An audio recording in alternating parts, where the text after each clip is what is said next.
quero convidar vocês a abrirem as suas Bíblias no livro de Tiago, na carta de Tiago, capítulo 1. Nós vamos ler dos versos 1 até o 18. Tiago, capítulo 1, versos do 1 ao 18, tá bom? Vamos ler a palavra? Assim diz a palavra do Senhor. Tiago, servo de Deus e do Senhor Jesus Cristo, às 12 tribos dispersas entre as nações, saudações. Meus irmãos, considerem motivo de grande alegria o fato de passarem por diversas provações, pois vocês sabem que a prova da sua fé produz perseverança. E a perseverança deve ter ação completa, a fim de que vocês sejam maduros e íntegros, sem lhes faltar coisa alguma. Se algum de vocês tem falta de sabedoria, peça a Deus que a dá a todos livremente, de boa vontade, e lhe será concedida. Peça, porém, com fé, sem duvidar, pois aquele que duvida é semelhante à onda do mar, levada e agitada pelo vento. Não pense tal pessoa que receberá coisa alguma do Senhor, pois tem mente dividida e é instável em tudo o que faz. O irmão de condição humilde deve orgulhar-se quando estiver em elevada posição, e o rico deve orgulhar-se caso passe a viver em condição humilde, porque o rico passará como a flor do campo, pois o sol se levanta, traz o calor e seca a planta, cai então a sua flor e a sua beleza é destruída. Da mesma forma, o rico murchará em meio aos seus afazeres. Feliz é o homem que persevera na provação, porque depois de ser aprovado, receberá a coroa da vida que Deus prometeu aos que o amam. Quando alguém for tentado, jamais deverá dizer, estou sendo tentado por Deus, pois Deus não pode ser tentado pelo mal e a ninguém tenta. Cada um, porém, é tentado pelo próprio mau desejo, sendo este arrastado e seduzido. Então, esse desejo, tendo concebido, dá luz ao pecado, e ao pecado, após ter sido consumado, gera a morte. Meus amados irmãos, não se deixem enganar. Toda boa dádiva e todo dom perfeito vem do alto, descendo do Pai das luzes, que não muda com sombras inconstantes. Por sua decisão, ele nos gerou pela palavra da verdade, a fim de sermos como os primeiros frutos de tudo que ele criou. Vamos orar? Senhor, nós te damos graças pela sua palavra. Nós te damos graças por essa esperança que está para além daquilo que nós podemos ver. Nos perdoa porque nós não confiamos, na maioria das vezes, plenamente em Ti. Que nós possamos, através dessa palavra, ser encorajados, sermos confortados, que mesmo através de momentos difíceis, nós podemos experimentar algo para além das circunstâncias. Esteja conosco, em nome de Jesus que nós oramos. Amém. Amém. Então aqui, se alguém parasse e perguntasse para você hoje, a sua vida está indo da forma que você planejou? Você criou um cronograma, você tem os 10 passos da sua vida de sucesso. Ela está acontecendo da forma que você imaginava? Se sim, se caso alguma coisa sair do controle, como que você reagiria? Se ela não está indo da forma que você vê através da perspectiva da sua vida, o que faria a sua vida voltar aos trilhos? Sua vida é uma bagunça. Você planejou, que você tem todo uma agenda para fazer, e não acontece. Você fala assim, eu preciso que as coisas sejam alinhadas de acordo com a minha vontade. O que precisa acontecer para que as coisas aconteçam com o seu planejado? Se alguém perguntasse para você o que é uma vida boa, o que é uma vida feliz, eu tenho certeza que a palavra de hoje ela não é nada coach, de acordo com o que o mundo pressupõe de ser bom e ruim. A sociedade nos coloca pressuposições que muitas das vezes nós abraçamos. Tudo que nós vemos, ouvimos, conversamos, experimentamos é a seguinte: uma vida sem problemas é uma vida boa. Só que isso não tem como acontecer. A gente pensa, a gente imagina de forma totalmente utópica que a nossa vida tem possibilidade de não ter problema. Mas o que a gente esquece sendo cristão, é que não tem como isso acontecer por conta do pecado. Nós precisamos lembrar que viver uma vida sem problema é impossível. Com o pecado as coisas ficam mais complexas, confusas e principalmente mais enganosas. Mas a resposta das perguntas que nós fizemos logo no começo, elas dizem muito mais sobre nós, sobre o nosso coração, do que a gente imagina. E o livro de Tiago vem para nos auxiliar a enxergar a vida através dos momentos de dificuldade. Mesmo através dos momentos de dificuldade, nós podemos ter alegria, nós podemos conhecer a Deus de forma íntima, nós podemos ter uma vida, meus irmãos, que não é uma vida infeliz com picos de fidelidade, mas é uma de felicidade, mas sim uma vida feliz com momentos de tristeza. Tiago nos ajuda com isso. C.S. Lewis diz no seu livro O Problema do Sofrimento o seguinte: Deus sussurra em nossos prazeres, fala em nossa consciência, mas grita nas nossas dores. O sofrimento é o megafone de Deus para despertar um mundo surdo. E hoje o livro de Tiago está aqui para nos ajudar a talvez ouvir aquilo que nós não estamos conseguindo ouvir diante de tudo que nós estamos vivendo. E eu convido você a ir para o verso 1 do capítulo 1 de Tiago, que diz assim: Tiago, servo de Deus e do Senhor Jesus Cristo, as 12 tribos dispersas entre as nações, saudações. Então aqui Tiago, ele se identifica como servo de Jesus Cristo. Esse Tiago não é o Tiago o apóstolo, tá? O Tiago apóstolo já havia sido martirizado e morto. Aqui a maioria dos estudiosos entende que é Tiago, meio-irmão de Jesus. Ele era um dos líderes da comunidade judaica em Jerusalém. Lá em Atos 15 você consegue percebê-lo junto com Pedro, junto com a liderança da igreja cristã que vem do movimento judaico. Só que é engraçado, eu não sei vocês, mas talvez eu fosse tentado a me apresentar não como escravo de Jesus. Eu sou irmão de Jesus. Então eu sou o Tiago, eu sou irmão de Jesus. Eu sou o cara próximo, eu estava dentro da casa dele. Mas Tiago, através da sua percepção que vem do alto, ele entende que é muito mais valioso você se identificar como escravo de Jesus Cristo do que das suas partes boas de talvez ter proximidade com Jesus Cristo, sendo que a maior proximidade é servi-lo. Então Tiago, ele começa se apresentando como servo de Jesus Cristo. Ele escreve essa carta a irmãos que estão passando fome, perseguição e pobreza. Essa é a primeira carta geral. Ela não é endereçada a uma carta como, por exemplo, Romanos, Coríntios, Tessalonicenses. Ele fala a várias comunidades de judeus convertidos no ano de 42, depois de Cristo. E eu queria fazer uma sugestão, uma provocação e um conselho. Durante a semana, nos seus devocionais, se você puder, reflita no livro de Tiago como um todo. Porque ele fala sobre fé, sobre a sabedoria que vem, além de nós, que vem do alto, e fala sobre maturidade cristã em meio às provações. É um livro rápido. Se você puder e tiver disponibilidade de se organizar, você consegue ler Tiago todos os dias, durante a semana, pelo menos uma vez. Então eu quero encorajá-los a ler Tiago. E lá no verso 2 ele continua: meus irmãos, considerem um motivo de grande alegria o fato de passarem por diversas provações. Então, primeiramente, se ainda nós não percebemos, o que eu acho difícil, ou se nós chegamos até a negligenciar ou negar, a verdade é, vai ter problema. Vai ter dificuldade, vai ter sofrimento. Nós partimos de um pressuposto que nós vivemos em um mundo cheio de pecado.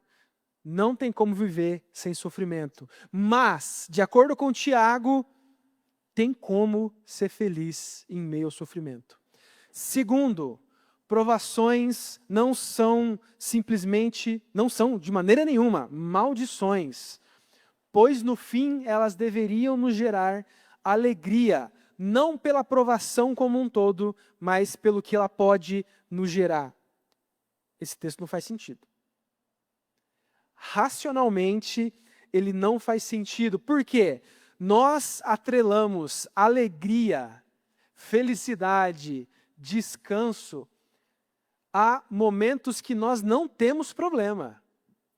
Nós somos felizes quando nós estamos num churrasco. Nós somos felizes quando nós estamos de férias. Nós somos felizes quando em uma semana ninguém nos liga reclamando de alguma coisa, querendo nos passar problema. Nós, por natureza, queremos nos livrar da provação, dos sofrimentos. Eu sou uma pessoa boa, eu sou cristão, eu sou filho do rei. Eu não tenho direito de passar sofrimento, passar provação. Mas, meus irmãos, aonde dentro da Bíblia que está escrito, ou quem disse que nós não vamos sofrer, ou que nós não podemos ser felizes diante do sofrimento? Aliás, muito felizes, porque é motivo de grande alegria. Não é de uma alegria pequenininha, é de uma alegria muito grande. E Tiago nos ajuda a entender o porquê. Lá no verso 3 ele continua: pois vocês sabem que a prova de sua fé produz perseverança. Palavras provações, provas, aqui nesse texto eles vêm com o sentido de testar, validar e confirmar a nossa fé.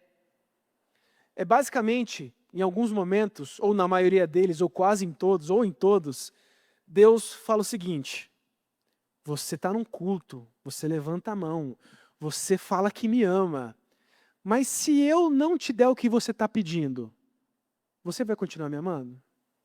Se eu tirar aquilo que você tanto ama, você vai continuar me amando? Se eu te fizer esperar para além daquilo que você quer esperar, você vai continuar me amando? São através das provações que nós conseguimos nos enxergar. Elas nos revelam o que realmente somos. Por vezes, meus irmãos, nós não vivemos a partir do que nós professamos. Falamos de um Deus tão grandioso, tão poderoso, mas a gente não confia nele. As provações, elas existem para mostrar a postura de um cristão verdadeiro, mesmo em meio aos seus piores sofrimentos. Qual que é a postura de um cristão?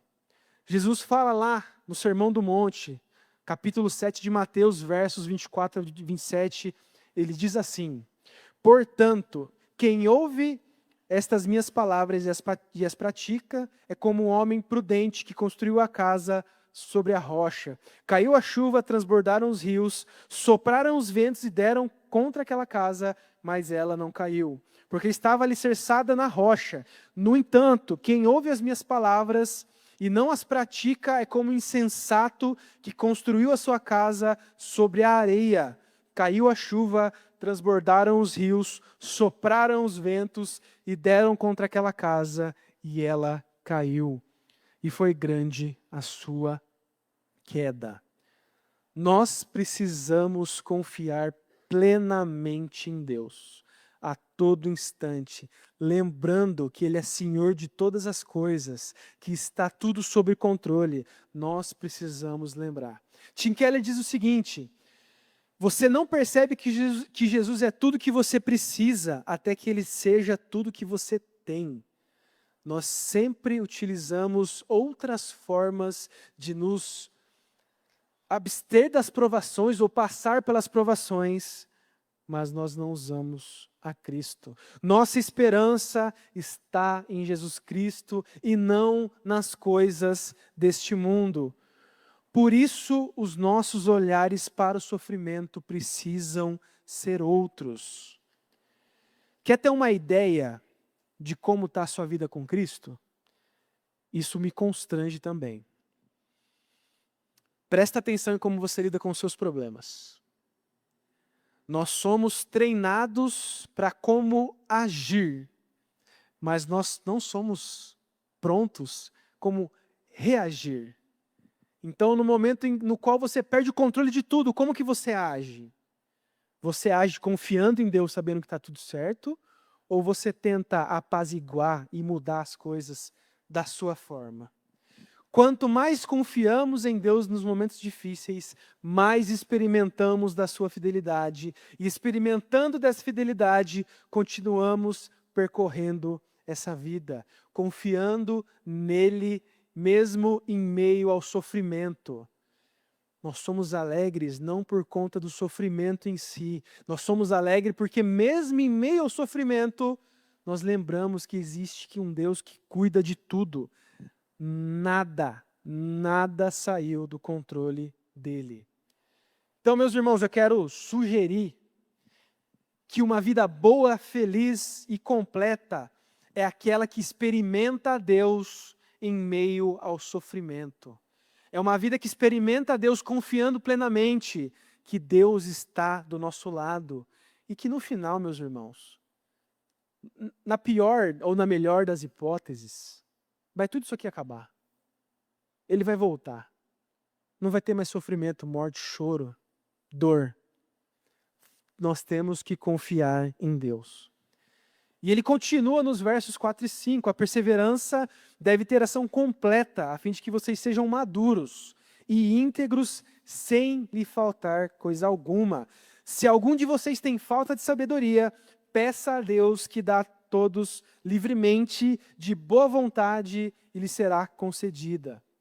Maturidade é o ponto no qual nós conseguimos ser moldados por Deus de tal forma que nada mais consegue nos abalar. Porque nós sabemos quem nós somos.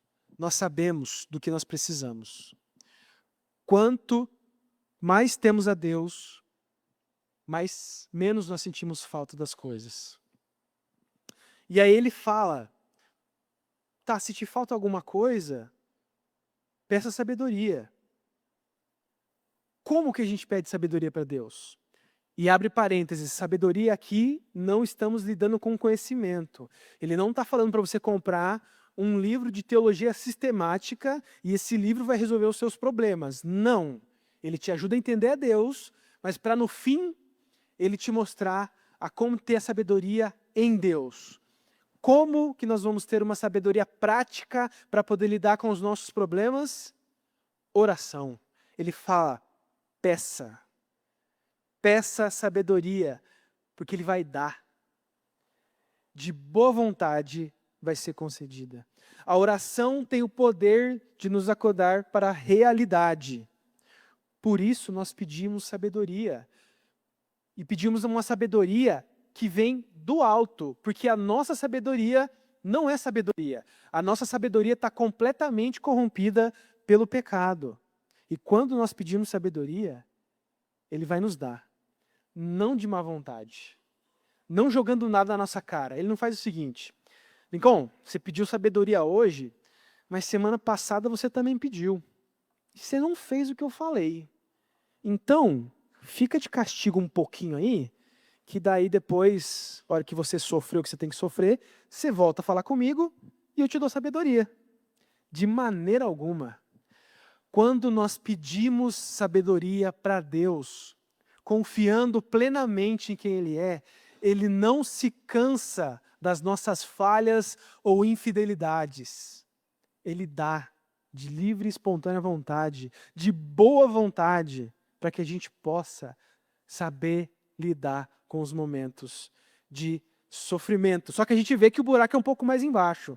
Lá nos versos de 6 a 8, ele fala o seguinte, peça, porém, com fé, sem duvidar, pois aquele que duvida é semelhante à onda do mar, levada e agitada pelo vento. Não pense tal homem que receberá coisa alguma do Senhor, é alguém que tem mente dividida e instável em tudo o que faz. A dúvida aqui não é sobre se Deus existe, se Deus tem capacidade, ou se eu preciso olhar e falar assim, eu preciso experimentar um pouquinho mais do Senhor para que eu possa crer em ti. Mas, na verdade, é duvidar se a solução que Deus vai nos dar é a solução que a gente quer. Porque, às vezes, nós queremos uma solução, Ele dá outra. E esse pedir sabedoria sem duvidar é entender que quando Ele nos der sabedoria, nós temos, de forma íntegra, que acreditar e confiar e permanecer. Tiago diz que a sabedoria que vem de Deus, sem duvidar, é achar que as outras coisas ao redor não podem nos dar a solução. É confiar plenamente. O pastor Chuck Smith, ele usa um exemplo que eu acho maravilhoso. Você tem uma coisa que você quer muito. Você está passando por um momento que você talvez não suporte. E aí você ora. Você ora um dia, você ora 2 dias, você ora uma semana. Aí você fala o seguinte: Deus, eu te dei uma semana. Agora eu preciso fazer alguma coisa. Uma fé que duvida é uma fé assim. Eu vou dar uma oportunidade para Deus me ajudar. Se caso Ele não me ajudar, eu vou me ajudar, porque eu não confio no que Ele tem para mim. Nós sempre temos soluções paliativas. A nossa fé precisa ser inteira, confiando plenamente em tudo que Deus quer. Mas por vezes ela é dividida. Se Deus não der jeito, o meu dinheiro vai dar.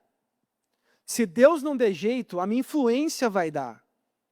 Se Deus não der jeito, as drogas vão ter que dar. Se Deus não der jeito, o sexo vai resolver meu problema. Nós precisamos pedir sabedoria do alto, porque as coisas que talvez nós achemos que vão nos salvar do sofrimento são as coisas que mais vão nos afundar. E para receber essa sabedoria que vem do alto, nós precisamos estar dispostos a uma coisa: obedecer. Obedecer a Deus. É confiar que Ele está cuidando de tudo. Que talvez as coisas que nós imaginemos para nós não sejam coisas boas. Em meio ao sofrimento, Ele quer mostrar das coisas que nós não precisamos ter. Mas ainda assim, por conta do nosso pecado, a gente consegue o que a gente quer. Nós precisamos, meus irmãos, de sabedoria para lidar nos momentos difíceis. Nós somos pessoas que andamos por fé e não pelo que sentimos. Sabe por quê? Porque nós somos instáveis. Ele fala sobre ser levado como na água, no mar, que vai de um lado para o outro. Quando nós vivemos através do que nós sentimos, nós somos levados através dos nossos sentimentos. Então, uma hora nós sentimos Deus, outra hora nós não sentimos Deus. Quando nós não sentimos Deus, Deus não faz sentido. Nós precisamos lembrar que mesmo na nossa instabilidade, na nossa infidelidade, Deus é fiel. Deus está conosco a todo instante, mesmo quando nós não o queremos. E aí Tiago ilustra esse pensamento nos versos de 9 a 11. O irmão de condição humilde deve orgulhar-se quando estiver em elevada posição, e o rico deve orgulhar-se de se passar a viver em condição humilde, porque passará como a flor do campo, pois o sol se levanta, traz o calor e seca a planta. Cai então a sua flor e é destruída a beleza da sua aparência. Da mesma forma, o rico murchará em meio aos seus afazeres. A alegria não vem do que nós temos ou do que nós não temos, mas do fato de nós sermos filhos de Deus. Nós somos filhos do Criador de todas as coisas, nós somos filhos do bom pastor, mas ainda assim nós nos apegamos às coisas daqui. E esse exemplo de Tiago, eu acredito que ele é muito pontual e muito intencional, porque uma das maiores dificuldades nossas como seres humanos é lidar com o dinheiro. Porque talvez nós achamos que a solução para todos os nossos problemas é o dinheiro. Com o dinheiro eu consigo tudo que eu quiser. Então o dinheiro é a minha solução. Meus irmãos, dinheiro não tem a condição de ser a nossa última esperança. Ele não consegue ser a nossa esperança. O dinheiro não é nem nosso. A gente pode achar que o dinheiro é nosso. A gente pode perder ele de uma hora para outra. Você pode ter milhões na sua conta, você pode ter várias casas, tudo isso pode acabar. E a história nos diz isso. O pessoal que é mais maduro, eu não era nem nascido, tem um negócio chamado Plano Collor. O governo simplesmente congelou as contas de todo mundo. Então, se a sua esperança num governo que está ruindo é o dinheiro, o governo pode tomar teu dinheiro. Se a tua esperança está nas suas casas, pode acontecer uma crise imobiliária igual aconteceu nos Estados Unidos, sua casa não vale nada, você também não tem dinheiro. Nós precisamos lembrar que a solução para passar por todos os nossos problemas é confiar em Jesus Cristo e não nas coisas desse mundo. E aí no verso 12 ele finaliza esse exemplo dizendo o seguinte: feliz é o homem que persevera na provação, pois depois de aprovado ele receberá a coroa da vida que Deus prometeu aos que o amam. Aqui ele usa a mesma forma que Cristo usa no seu Sermão do Monte. Como são felizes, felizes são. Como são felizes aquele que persevera na provação. A capacidade de perseverar é você dia após dia, dificuldade após dificuldade, frustração após frustração, é continuar confiando em Deus. Porque no final, quando você passar por tudo isso, Tiago usa o mesmo simbologismo que Paulo usa lá em 2 Timóteo, no capítulo 4, de 7 a 8, ele fala o seguinte: combati o bom combate, terminei a corrida, guardei a fé. Agora me está reservada a coroa da justiça que o Senhor, justo juiz, me dará naquele dia, e não somente a mim, mas também a todos que amam a sua vinda. A coroa, ela é a contemplação de que você chegou onde você tinha que chegar de forma fiel. A coroa é o símbolo no qual você prova que você viveu a sua vida confiando em Deus. É o prêmio para aqueles que completam a sua caminhada. Mesmo não vendo Deus, aqueles que completam a sua caminhada, lembram que Deus está no controle de todas as coisas. Isaías 40, do 28 a 31, o profeta fala o seguinte: será que você não sabe, nunca ouviu falar? O Senhor é o Deus eterno, o Criador de toda a terra. Ele não se cansa nem fica exausto. Sua sabedoria é insondável. Ele fortalece ao cansado e dá grande vigor ao que está sem forças. Até os jovens se cansam e ficam exaustos, e os moços tropeçam e caem. Mas aqueles que esperam no Senhor renovam as suas forças. Voam bem alto como águias, correm e não ficam exaustos, andam e não se cansam. Nós somos felizes porque em meio ao sofrimento, em meio ao pecado, nós temos esse Deus conosco. A nossa alegria não é o sofrimento, nós não somos masoquistas. A nossa alegria é lembrar que o Criador de todas as coisas, Ele faz com que a gente persevere e lide com o sofrimento de uma forma muito mais simples e leve, porque nós sabemos que tudo vai passar. Nós sabemos que em meio ao sofrimento, nós precisamos ouvir a Deus e entender que é o pecado que faz tudo isso acontecer. E aí ele continua nos versos de 13 a 15. Quando alguém for tentado, jamais deverá dizer: eu estou sendo tentado por Deus, pois Deus não pode ser tentado pelo mal, e a ninguém tenta. Cada um, porém, é tentado pela própria cobiça, sendo por esta arrastado e seduzido. Então a cobiça, tendo engravidado, dá luz ao pecado, e o pecado, após ter sido consumado, gera a morte. Meus irmãos, algo muito importante que nós temos que colocar no nosso coração: Deus não nos tenta. Nós somos tentados pelo nosso próprio mal. Aí talvez nós possamos ter a tentação de falar: mas não faz sentido. Se Deus me permite passar por sofrimentos, sabendo que eu sou pecador, Ele deve imaginar que provavelmente eu vou pecar. Então, se eu pequei, a culpa pode ser que seja dele. Essa frase, ela é muito semelhante a algo que aconteceu lá em Gênesis. Vocês lembram? Quando Adão e Eva são constrangidos por Cristo, foi a mulher que o Senhor me deu. Nós pecamos porque você colocou a árvore do conhecimento do bem e do mal aqui. Na verdade, o que nos tenta é o nosso pecado. Um exemplo que eu acredito que seja muito bom, muito fácil a gente entender essa questão de tentação e provação. Vamos falar que nós somos uma pessoa que trabalhamos no setor financeiro, num banco. E o nosso patrão nos confia muito. Ele fala assim, cara, esse funcionário é fantástico. Tudo que ele faz dá certo, ele é íntegro, ele é justo. Você é promovido, nós somos promovidos.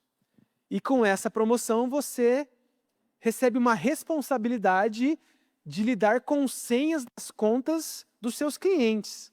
Clientes bilionários. Clientes que assim, não têm noção do quanto tem dinheiro na conta. O seu patrão não te promoveu, não nos promoveu para nos pegar no pulo. Fala assim, ó, eu estou colocando ele aqui porque eu sei que ele vai desviar dinheiro. Não, ele nos colocou lá para comprovar que nós somos pessoas íntegras e fiéis. Mas o desejo de errar, de pecar, vem de nós. Então, nós podemos ser tentados da seguinte maneira. O cara tem 2 bilhões na conta. Se eu fizer um Pix de 15 mil na minha conta, ele vai achar que é taxa bancária. Ele não vai pensar em maneira nenhuma, eu vou me beneficiar. Então, algo que nos prova, nos tenta mostrar quem nós somos, simplesmente revela o nosso coração. E ser tentado não é pecado, meus irmãos. Dizer sim à tentação que é pecado. Então, se nós recebemos a senha das contas e passa pelo nosso coração a possibilidade de fazer isso, não é pecado. Agora, se nós damos ouvidos a isso e correspondemos e começamos a imaginar as possibilidades e as formas, aí o pecado ele foi consumado. E aí nós podemos culpar a Deus. E aí os versos 16 a 18 diz o seguinte: meus irmãos, não se deixem enganar.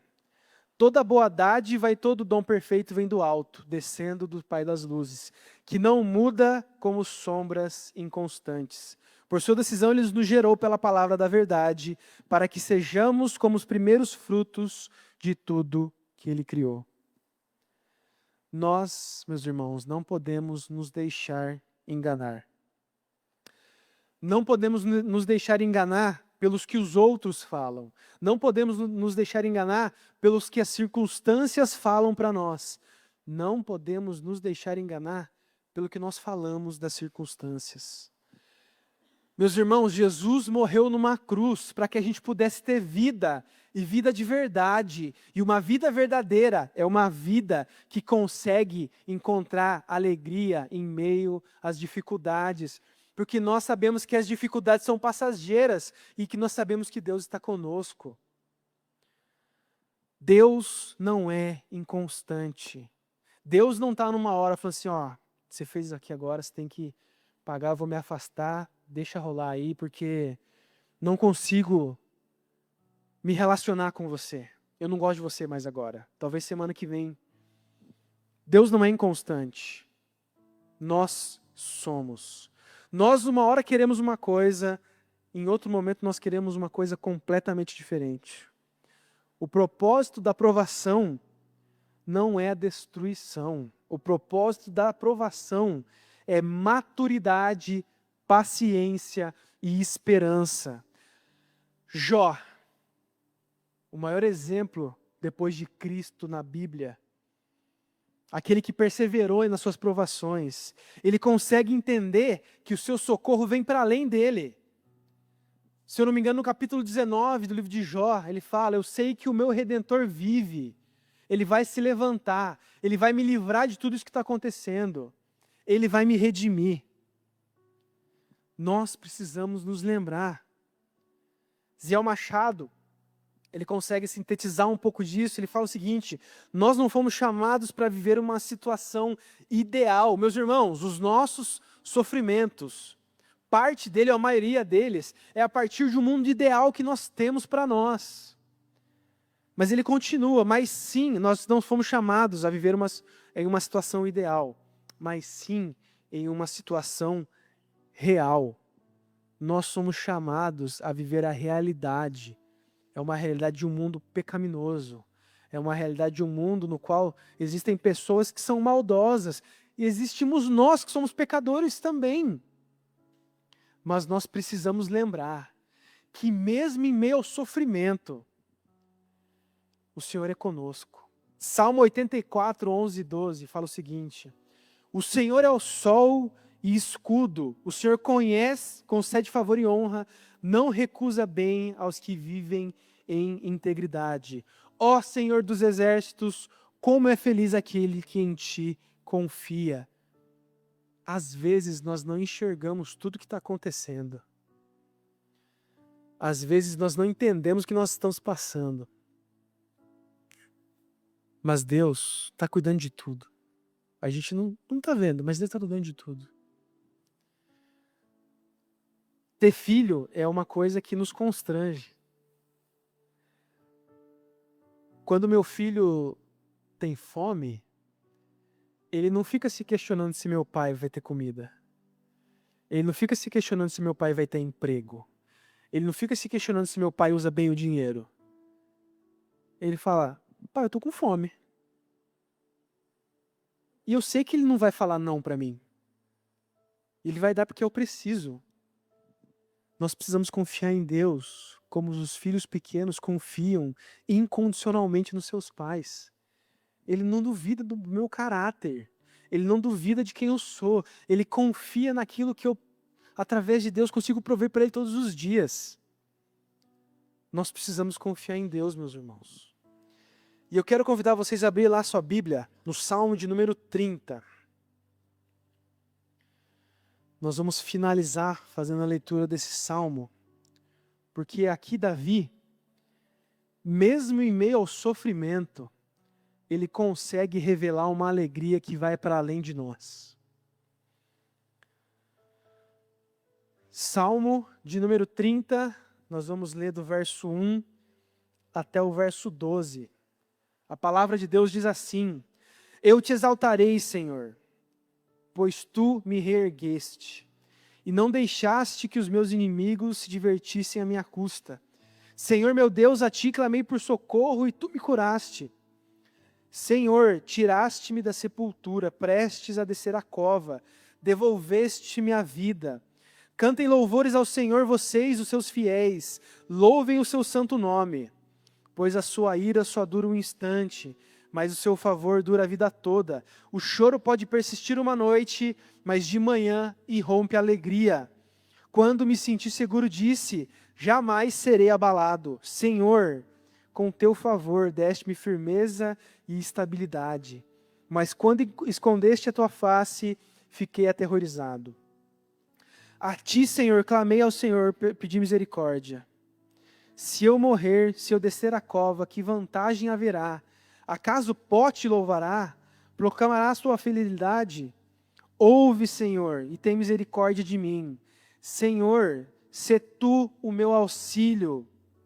Mudaste o meu pranto em dança, a minha veste de lamento em veste de alegria, para que o meu coração cante louvores a ti e não se cale. Senhor meu Deus, eu te darei graças para sempre. Aqui é uma pessoa que passou pelas provações e lembrou da fidelidade de Deus nos seus piores momentos. Eu não sei aqui ainda se você não conseguiu entregar a sua vida por completo a Cristo. Eu não sei aqui se você já entregou a sua vida a Cristo e está passando por momentos de turbulência, desconfiança, insensatez. Mas eu queria convidá-los a fazer uma oração de entrega, de reconhecimento, de que o Senhor das nossas vidas não são os nossos problemas, mas é Jesus Cristo. Que nós possamos orar juntos, para que nós possamos confiar e nos entregar plenamente a esse Senhor que cuida de todas as coisas. Vamos ficar em pé? Vamos orar por mais esse momento? Senhor, nós te damos graça. Nós te damos graça pela sua palavra. Nós te damos graça pela sua fidelidade. Nós te damos graça por mais um momento no qual o Senhor nos lembra daquilo que nós precisamos. Nós precisamos de Ti. Nos perdoa. Nos perdoa por não confiar em Ti plenamente todos os dias. Mas nós queremos confiar, Senhor.